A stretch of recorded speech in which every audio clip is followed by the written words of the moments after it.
Hey, bitch. How you doing?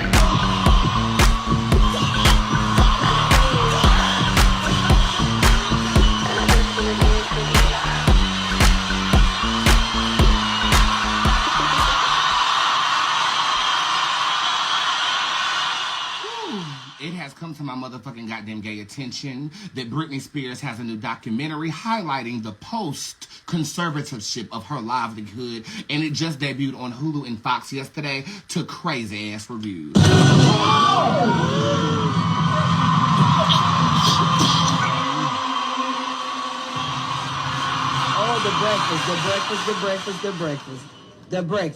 The breakfast. So I know that we all know Britney. Britney Spears, she started off as a Disney child, and y'all know all them Disney and Nickelodeon children are losing their minds right now. I mean, look at her homegirl Amanda Bynes. It's upsetting me and my homegirl because we feel like, well, damn, if you can't go to what the hell could you go? Here's a little secret. I read Amanda Bynes about 5 years ago, and I told her this shit was gonna go down with her. I haven't seen her for a number of years, but I am praying for that baby. I am so sorry that you're going through the tattoos on your face and shaving your hair stage that Britney Spears had went through, but you're trying to break through her programming just like Doja Cat is right now, but you didn't hear that from me. Okay. I watched 4 out of the 6 parts of the documentary yesterday, and then I had to turn on the motherfucking Justice League because...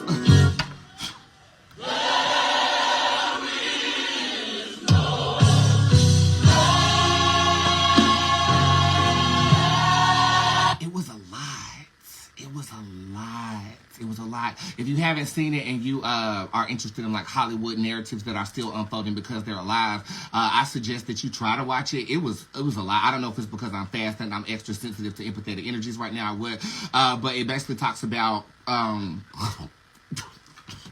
then the smoke got me. I got bronchitis. Ain't nobody got time for that. Ooh, one of them feathers caught my throat. That's how I know she over there casting witchcraft with her and her homegirl. Will you please stop balling up, folding up, and so we can't even figure out what it is? Ooh, that'll do it. You don't have to worry about me. You do not have to worry about me. Okay, so basically it reflects her life post the conservatorship. You know, she got out of that conservatorship last year, I do believe. And it talks about the preconceived notions prior to the conservatorship. She's been in a conservatorship for all of her life, and now she's not in a conservatorship. And it was kind of sentimental, talking about things of, I just cherish having my car keys, or I cherish having keys to my own house. I found a lot of similarities in one segment of it, though, where Britney doesn't leave her house that often.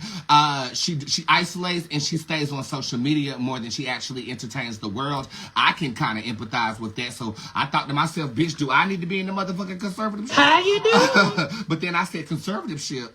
I hate to say it. I hope I don't sound ridiculous. I don't know who this man is. You know, I'm just kidding. I have same heart, mind, and spirit. You guys know I was just trying to make it funny. Okay.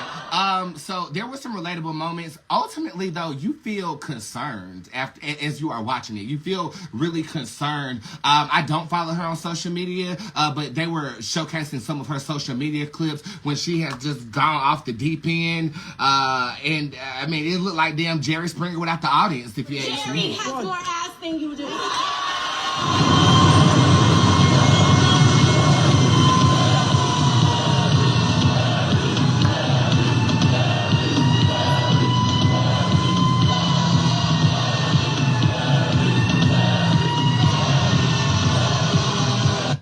Jerry Springer, I know you guys want me to read his African American children or whatever. When have you known me to ever read The Departed without the consent of the family? Let me hear say,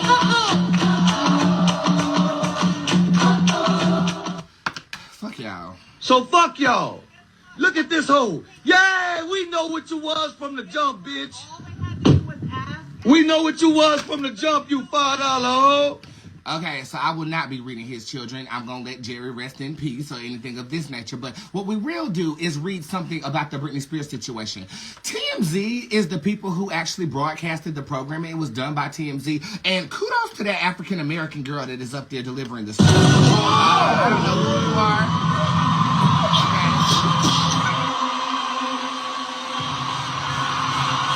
I don't know who you are, man. am, but that it was very refreshing to see them give a black person a chance of being in a documentary and reporting the news. Back in the day, I used to work for TMZ. You guys might not know that, but I used to work for TMZ, and they basically made me jump through hurdles on top of hurdles, dangling TV in my face to be an anchor just so that I would work harder as a motivational tactic. And my last day of work, Because now it's the problem. I threw them goddamn flyers in their face and said, I'm fucking out of here and I'm gonna go stream for a living. And I did, and it was well. Will you follow me around that time period? Raise your hand if you remember. Okay. Yeah. And I ain't gonna say it's a racist organization, but if you are black, it's harder to get a seat. They got one token one. It was Van, and then there was another black girl. They got fired, so they're steadily trying to replace them. You know what I'm saying? But so kudos to that black girl who was up there delivering the news. I'm gonna find out your name and tag you in this. I realize that it's a little bit political and it's gonna get a little bit spooky ooky. I don't know if I could really roll with it. You know, I might end up slapping the hell out of one of my sisters. So I don't know if it's for me. But much love to anybody that's down with it. Kudos to you. Okay, and you deserve that because I know how the industry is. But she was delivering the news, and they kept citing sources that when you watch the end of the documentary, it don't tell you who the sources are.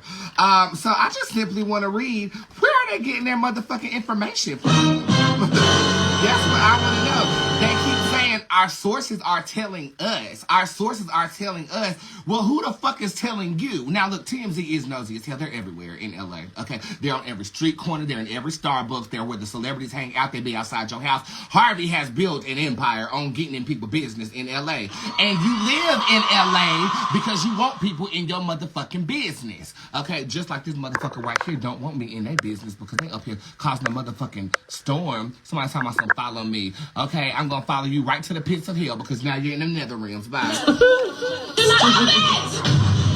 let me come up here talking about that bullshit when I'm over here trying to talk about Britney. Okay, so look, this the problem. Because now it's the problem. Who are these sources? Let's talk about it.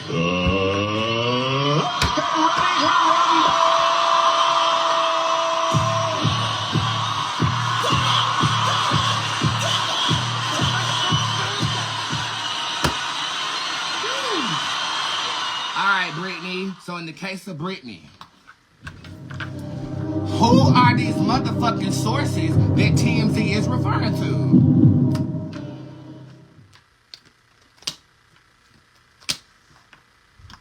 Finish her. This is her actual fucking husband that's delivering the tea. Don't you interrupt me when I start talking, so don't. I find that to be a bit shocking. Because largely what they advertised was that the husband had her back more than anybody else had her back. But the husband is the one feeding you the tea on Britney? Because now it's the problem. Oh, Britney, this is corrupt in a whole nother way. This is saying that this is somebody who has courted her romantically, but then when you watch the document, let me, can you clarify, please? Clarify, in what capacity? The lust car is upright. He's securing himself for his departure.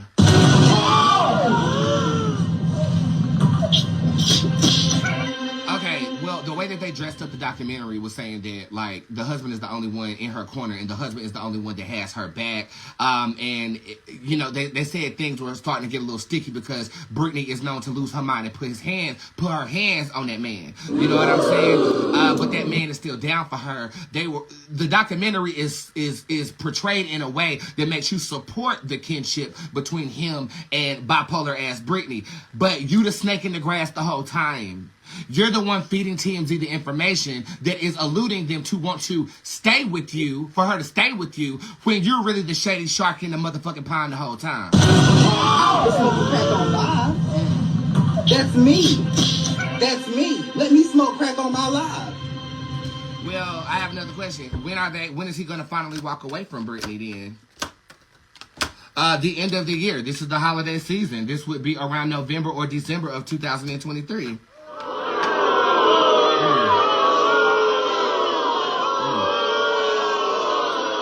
Oh, the breakfast. You know, all jokes aside, this is really kind of sad. You know, like, she grew up as a childhood star that began being a moneymaker for her Spears family.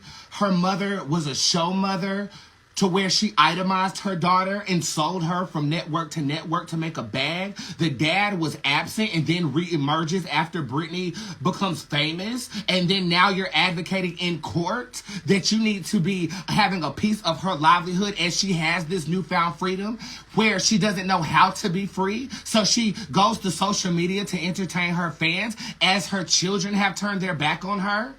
You know, and now the person that's supposed to have your back is the one selling the fucking stories. When at the same time, if you look at the documentary, they're urging her to go back on tour. In the current state of mind that she's in, no wonder they're urging her to go back on tour because tour makes money. And that's what you're after. This is so sad. How is this going to play out for Britney?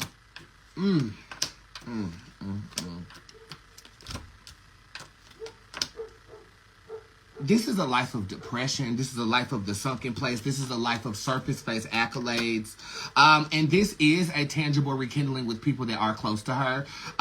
Is it going to be truthful? The Reaper card shows up upright. They get what they want and they walk away. Britney is the kind of girl I want to invite to the big house just so that you can hot tub and I can give you a big ass hug and say that I understand mental illness. My uncle, before he passed away, I gave him the last interview My name of is his life. Durango, and this is my Uncle James. My Uncle James was a diagnosed schizophrenic and was in and out of prison all his life. I consider him the crazy uncle of my family, and this was the last interview he did before he passed away, November 6, 2010, from lung cancer.